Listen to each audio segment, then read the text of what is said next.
आज हम लोग डिस्कस करेंगे एलिमेंट्स एंड देयर सिंबल्स के बारे में। तो हमारा यहाँ पे दो प्रकार का एलिमेंट है, एक है मेटल और एक नॉन मेटल। तो इन दोनों के एलिमेंट के मतलब कि मेटल और नॉन मेटल के बारे में हम लोग जान चुके हैं, इसका फिजिकल प्रॉपर्टी क्या होता है। और आज हम लोग इनके नाम के बारे में भी जानेंगे कि आखिर किस किस प्रकार के मतलब हमारे पास मेटल है और कौन कौन से प्रकार के हमारे पास नॉन मेटल है, और इन सभी के सिंबल के बारे में भी हम लोग जानेंगे। तो इधर है हमारा एक तरफ मेटल और एक तरफ नॉन मेटल, तो इसको आप समझते हुए चलिएगा। पहले बात करते हैं हम लोग मेटल के बारे में, ठीक है।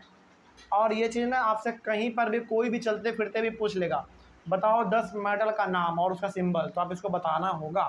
समझिए ध्यान से।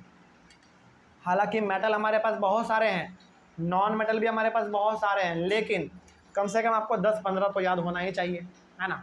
इसको आप याद कर लीजिएगा। देखिए पहले बात करते हैं हम लोग मेटल के बारे में। तो सबसे पहला आपका मेटल है आयरन, जिसका सिंबल है Fe। अच्छा, सिंबल का इस्तेमाल हम लोग क्यों करते हैं केमिस्ट्री में मालूम है?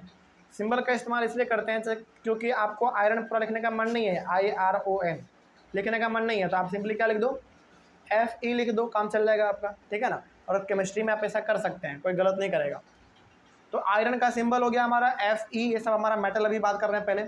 कॉपर का Cu, एल्यूमिनियम का Al, जिंक का Zn, सिल्वर का Ag, गोल्ड का Au, सोडियम का Na, पोटासियम का K, मैग्नीशियम का Mg और कैल्शियम का Ca। तो टोटल कितने हो गए?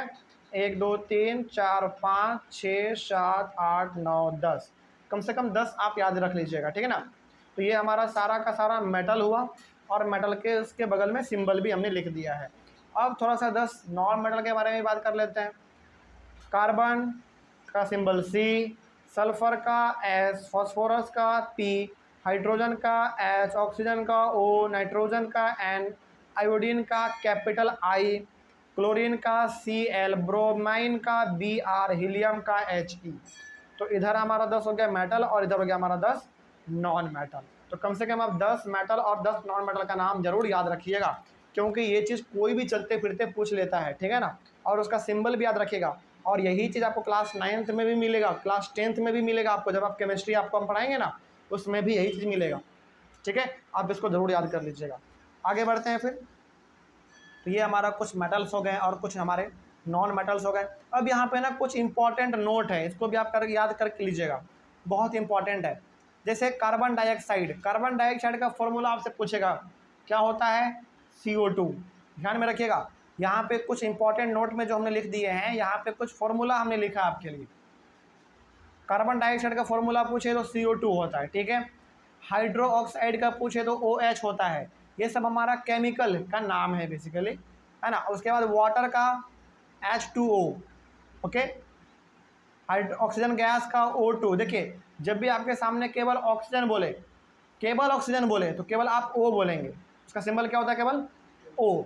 लेकिन जब ऑक्सीजन गैस बोल दे तो फिर आपको O2 लगाना पड़ेगा। उसी प्रकार से जब आपके सामने केवल हाइड्रोजन बोले तो केवल आप H बोलेंगे, लेकिन जब हाइड्रोजन गैस कह दे तो फिर आप क्या बोलेंगे? H2 बोल देंगे, ओके। उसी प्रकार से केवल आपसे नाइट्रोजन बोले तो केवल आप N लिखेंगे, लेकिन जब आपसे नाइट्रोजन गैस बोले तो क्या लगा देंगे? N2 लगा देंगे। इसका मतलब हो गया कि जब भी गैस का बात होता है तो आपको कितना लगाना पड़ता है? 2 लगाना पड़ता है, ठीक है ना। इसको आप याद रखिएगा।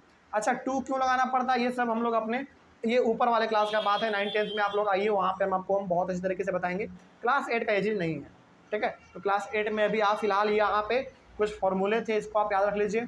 उसके बाद फिर हाइड्रोजन गैस का बात करें तो H2, नाइट्रोजन गैस का बात करें तो N2।